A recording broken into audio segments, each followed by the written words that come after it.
This is the true history of what is commonly called morality. If you were the only thief in the world, imagine how easy your job would be. There would be no locks, no security systems, no passwords, no police. You could just take stuff and people would probably just assume they lost it.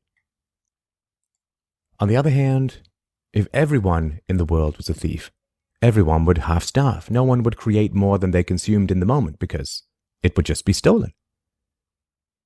So, if you want to be a great thief, the greatest, perhaps, your best strategy would be to convince everyone else to stop stealing. Not because you think theft is wrong, you are after all a thief, but because you don't want the competition. Thus, the most brilliant thieves invent property rights to make theft easier and more profitable. If everyone is a counterfeiter, money is worthless. If you want to be a great counterfeiter, the greatest perhaps, your first step is to convince everyone else that counterfeiting is immoral, wrong, evil, and must be punished. Then, you must convince everyone that your own counterfeiting is moral, good, virtuous, and must be rewarded. This is what George Orwell called doublethink.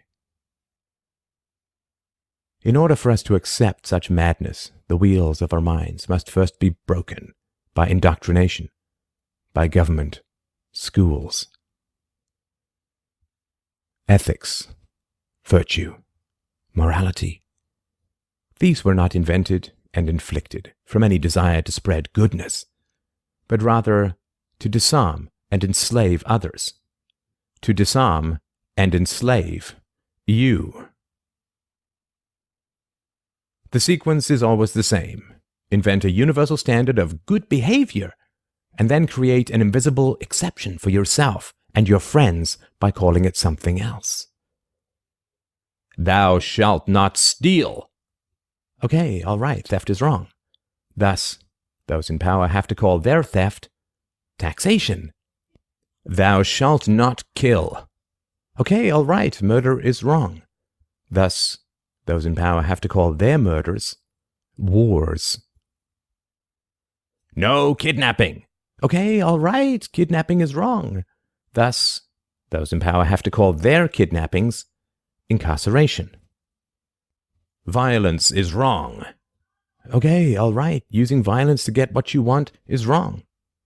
Thus, those in power have to call their violence spanking or laws.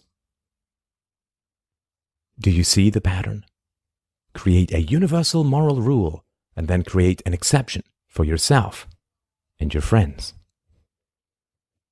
It's very easy to test this theory. Walk up to an average citizen and ask him if using violence to solve problems is good. He will say no. Point out that the state initiates force all the time in the pretense of solving problems. He will immediately start to defend the state. It is inevitable. People defend moral rules and then defend the most blatant violations of those same moral rules. This is how we are controlled.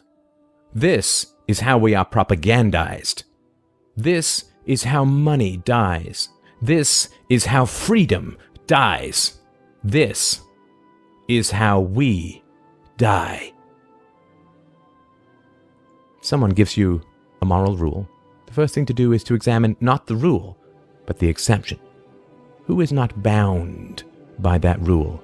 Who gets to do the exact opposite? It will always be those in power.